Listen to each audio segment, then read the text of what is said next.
சரியா 95 வருஷத்துக்கு முன்னாடி இதே மார்ச் 23ஆம் தேதி சாயங்காலம் 4 மணிக்கெல்லாம் லாகூர் மத்திய சிறையில் இருக்கிற கைதிகள்லாம் அடைக்கப்படுறாங்க. பொதுவாக 6 மணிக்கு தான் அடைக்கப்படுவாங்க.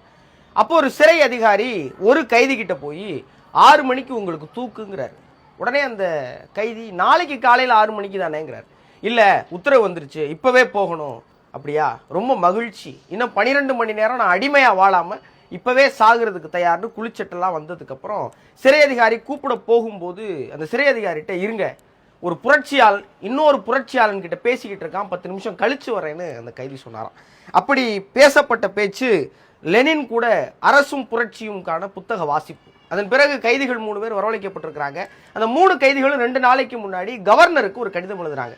அதோடைய பதில் வந்துச்சான்னு கேட்குறாங்க. இல்லை, நிராகரிக்கப்பட்டிருக்குங்கிறாங்க. நாங்கள் மூவரும் பிரிட்டிஷை எதிர்த்து போராடிய யுத்த கைதிகள், எங்களை தூக்கிலிடக்கூடாது, பீரங்கியால் சுட்டு தகர்க்க வேண்டும்னு எழுதியிருக்கு. அதன் பிறகு அது நிராகரிக்கப்படுது. 3 பேர் தூக்கு மேடையில் நிற்பாட்டி இருக்கிறாங்க. சிறை அதிகாரி கேட்கிறார், உங்களுக்கு ஏதாவது கடைசி ஆசை இருக்கா அப்படின்னு கேட்கும்போது, ஆமா இருக்கு, எங்களை தூக்கில போடாதீங்க, துப்பாக்கியால் சுடுங்க, எங்கள் ரத்தம் இந்த மண்ணில் தெரிச்சு நாங்கள் சாகணும்னு அந்த 3 பேர் சொல்கிறாங்க.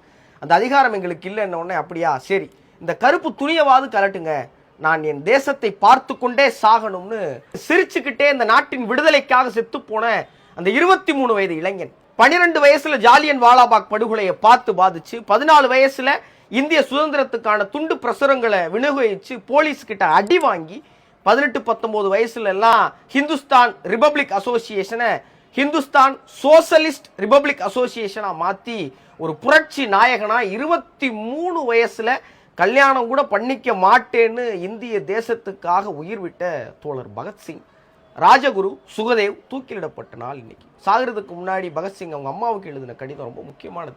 அம்மா, நீ அழாத, அழுது என்னை சங்கடப்படுத்திடாத, என்னை சந்தோஷமா அனுப்பி வை அப்படின்னு சொல்லிட்டு பகத்சிங் இறுதியா சொன்ன வார்த்தைகள், என்னை கொலை செய்யலாம், என் சிந்தனைகளை கொலை செய்ய முடியாதுன்னு 400 பக்கம் எழுதின எல்லா எழுத்துகளில் 2 புத்தகம் தான் வெளியாச்சு. அதுல ஒன்று இந்த நான் நாத்திகன் ஏன். பகத்சிங் சொன்னதெல்லாம் ஒன்று தான், எப்போதும் எளியவர்கள் பக்கம் நிற்கணும், வலியவர்கள் எளியவர்களை மிதிச்சு நசிக்கிறக்கூடாது. பகத்சிங்கோட தியாகத்துக்கு திருப்பி செய்ய வேண்டியது என்ன தெரியுமா? உண்மையான அரசியல்னா என்ன, சோசலிசம்னா என்ன, கம்யூனிசம்னா என்ன, பாதிக்கப்பட்டவர்களின் பக்கம் நிற்கிறதுனா என்ன, யாரு சரி தப்புங்கிறது தெரிஞ்சு 26 எலெக்ஷன்ல ஓட்டு போட்டிருந்தான். பகத்சிங், ராஜகுரு, சுகதேவ் வாழ்க, புரட்சி ஓங்குக, இன்குலாப் ஜிந்தாபாத்.